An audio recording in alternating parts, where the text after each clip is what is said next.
This is Capital Logic. Today we are breaking down the Walmart supply chain, how Sam Walton beat every competitor before they knew he was coming. If this is your first time here, subscribe and hit the like button. It helps us keep making these breakdowns. Let's get into it. Most people think Walmart became the world's largest retailer by simply offering the lowest prices or by relentlessly squeezing its suppliers. They're wrong. While those are visible outcomes, they mask a far more profound and hidden strategy that competitors didn't even recognize until it was too late. Walmart's true power wasn't in what they sold, but how they moved it. It was an invisible empire built not on storefronts or advertising, but on the relentless, almost obsessive optimization of every single step between a factory and a checkout line. For decades, the prevailing wisdom was that Walmart's success stemmed from its aggressive pricing and sheer scale. They built massive stores in rural areas, bought in bulk, and passed savings on to customers. This narrative, while true on the surface, completely misses the underlying mechanism. Sam Walton, a visionary retailer, opened his first store on July 2nd, 1962, in Rogers, Arkansas. His initial strategy was indeed to avoid head-on competition with established urban giants like Sears and Kmart. He targeted smaller towns, places where a large discount store was a novelty, a place where he could build customer loyalty and economies of scale. By 1970, just 8 years in, Walmart already operated 38 stores and achieved $44.2 million in sales. This rapid expansion, combined with the everyday low prices mantra, became the public face of Walmart's dominance. It was a compelling story, easy to understand, and seemingly straightforward. But behind this accessible narrative, Walton was quietly laying the groundwork for something far more revolutionary. The true inflection point wasn't a new store opening or a price war, but a seemingly mundane investment in the late 1960s and early 70s. The construction of its first distribution centers and the early adoption of computer systems to manage inventory and logistics. This wasn't just about efficiency, it was about creating an entirely new competitive moat. In 1975, Walmart established its first distribution center in Bentonville, Arkansas, a 300,000 square foot facility. At the time, for a retailer of Walmart's size, this was revolutionary. Most retailers relied on suppliers to deliver directly to each store, or they used a patchwork of third-party warehouses. Walton, however, saw an opportunity to control the entire flow of goods himself. He understood that every minute a product sat idle, every mile a truck drove inefficiently, was a cost that ultimately had to be passed on to the customer. So he built his own private fleet of trucks, a network of strategically located distribution centers, and began investing in a nascent field of information technology to connect it all. This wasn't just about moving products, it was about moving information about those products faster and more accurately than anyone else. Consider this. By the mid-1980s, Walmart was moving goods from its distribution centers to its stores in less than 48 hours, often closer to 24. Its competitors, relying on direct store delivery from suppliers, were looking at weeks, sometimes months, for replenishment. This wasn't just faster, it fundamentally changed capital efficiency and inventory risk.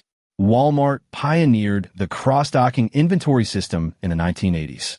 Instead of storing goods in a warehouse, they were transferred directly from inbound trucks to outbound trucks, often within hours.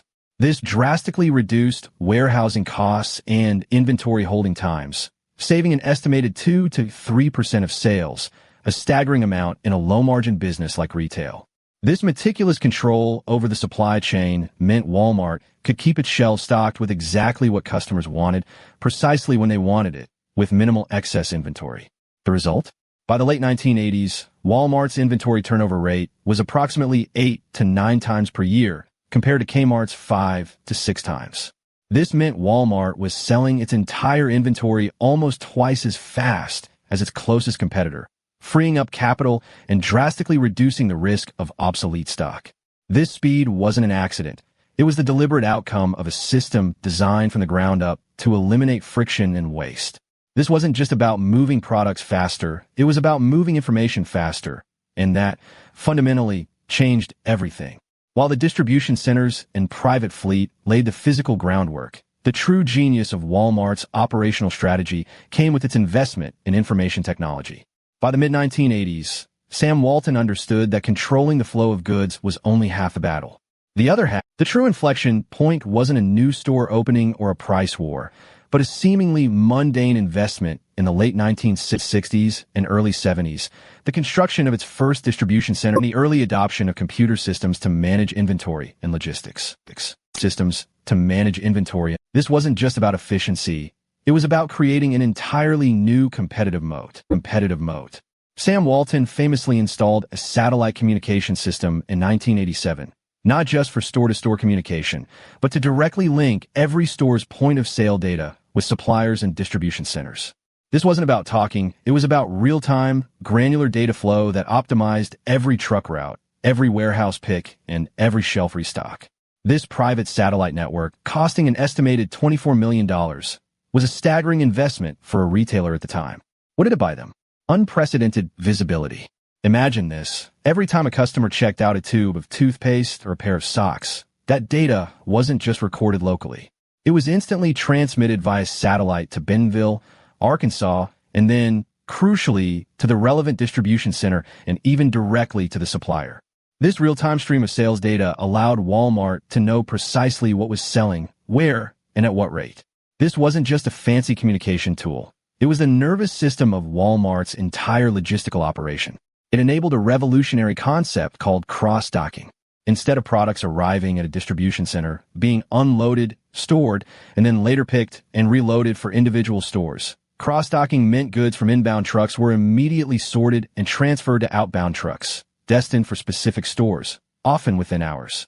The satellite system provided the data to orchestrate this intricate ballet, ensuring the right products were on the right trucks, heading to the right stores, with minimal delay, to the relevant distribution center, and even directly to the supplier. The impact was profound. Cross-docking reduced inventory holding costs by an estimated 2 to 3% of sales. In a business where margins are razor-thin, this was a monumental advantage. While competitors like Kmart were still holding weeks, sometimes months, of inventory in their warehouses, Walmart was turning over its inventory approximately 8 to 9 times per year by the late 1980s, compared to Kmart's 5 to 6 times. This meant less capital tied up in stagnant inventory, less risk of obsolescence, and fresher products on the shelves. The satellite network also facilitated the early adoption of Universal Product Code, or UPC, barcoding and electronic data interchange, EDI. These technologies further streamlined the ordering and invoicing processes with suppliers, reducing paperwork, errors, and delays. Walmart wasn't just asking suppliers for lower prices, they were integrating them into a data-driven ecosystem designed for maximum efficiency. This continuous investment in technology, which reached $700 million by 1991, wasn't just about internal optimization. It created a collaborative, albeit demanding, relationship with suppliers. In 1995, Walmart introduced Retail Link, a web-based portal that allowed suppliers to access real-time sales and inventory data for their products in Walmart stores.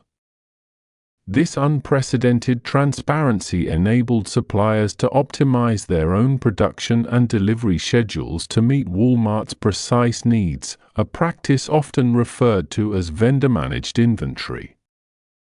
While it shifted some inventory management responsibilities and costs to suppliers, it also gave them invaluable insights into their product performance, making them more efficient partners in Walmart's ecosystem. This was Sam Walton's vision brought to life, a seamless, data-driven flow of goods from manufacturer to customer, orchestrated with military precision. It allowed Walmart to achieve a 98% in-stock rate on advertised items, a critical factor for customer satisfaction and loyalty, while simultaneously driving down costs. By the time competitors like Kmart and Sears understood Walmart's true advantage, it was too late. They saw that everyday low prices and the massive stores, but they failed to grasp the invisible infrastructure that made it all possible. They tried to compete on price, but without Walmart's underlying logistical efficiency, their efforts were unsustainable. Consider Kmart. For years, it was America's dominant discount retailer. But Kmart relied heavily on regional warehouses and third-party trucking, leading to higher transportation and inventory costs. Their supply chain was fragmented, slow, and reactive, designed for a different era of retail. They didn't have the integrated private fleet, the strategically located distribution centers, or the real-time data feedback loop that Walmart had meticulously built over decades. Replicating Walmart's vast network of strategically located distribution centers, its proprietary logistics software, its deeply integrated supplier relationships, and its private satellite communication system would have required tens of billions of dollars and decades of effort. It wasn't just about building warehouses, it was about a complete operational redesign from the ground up. By 2005, Walmart's logistics network included 42 regional distribution centers covering over 100 million square feet. This wasn't a cost that could be absorbed overnight. The problem for competitors wasn't just the upfront capital investment, it was the fundamental shift in operational philosophy. Walmart's hub-and-spoke distribution model, with large distribution centers serving numerous stores within a single day's drive, was a key differentiator that competitors struggled to replicate. They were stuck with older, less efficient systems, often in less optimal locations. Walmart's early entry into rural markets also created a significant network effect. Its distribution centers were built to serve these dispersed locations efficiently, making it harder for competitors to catch up. By the time they realized the power of this strategy, Walmart had already established an unassailable lead. By 1990, Walmart surpassed Kmart to become the largest retailer in the United States, with annual sales of $26 billion. By 2000, that figure had exploded to $191 billion, cementing its position as the world's largest retailer. Walmart's focus on cost leadership meant that even a 1% reduction in supply chain costs could translate into billions of dollars in savings, directly impacting its pricing power. This was a virtuous cycle. Lower costs enabled lower prices, which attracted more customers, leading to greater scale, which in turn allowed for even greater supply chain efficiencies. Competitors simply couldn't enter this cycle. They were always playing catch-up, always at a cost disadvantage. Walmart's story isn't just about retail. It's a masterclass in how a non-obvious, deeply embedded operational strategy can create an insurmountable competitive advantage. It proves that sometimes the most powerful innovations aren't found in the product on the shelf, but in the invisible ballet of how it gets there. Sam Walton's relentless focus on controlling expenses better than anyone else wasn't just a mantra, it was the philosophical underpinning of Walmart's entire supply chain strategy. He understood that in a low-margin business, operational excellence was the ultimate differentiator. The integration of information technology, logistics, and supplier relationships created a complex, interdependent system that was extremely difficult for competitors to replicate quickly or cost-effectively. This wasn't glamorous innovation. It wasn't about flashy new products or disruptive business models in the traditional sense. It was about the painstaking, continuous optimization of every single step in the journey from factory to customer. It was about data, trucks, warehouses, and the relentless pursuit of efficiency. Walmart's enduring success, with over $610 billion in revenue in fiscal year 2023, is a testament to this principle. It shows us that true competitive advantage often lies hidden in plain sight, not in what a company sells, but in the sophisticated, often invisible, mechanisms of how it sells. It's a powerful reminder that while everyone else is focused on the front end, the real battle is often won in the back end. If you found this deep dive into the hidden mechanics of business fascinating, and want to uncover more stories of strategy, innovation, and why some companies win while others lose, then make sure to hit that subscribe button. We're just getting started. That is the real story behind the Walmart supply chain, how Sam Walton beat every competitor before they knew he was coming. The lesson here is not just about one company. It is about how the most durable businesses in the world are built on systems, not products. If this kind of analysis helps you think differently about business, subscribe to Capital Logic and share this with someone who needs to hear it. We will see you in the next one.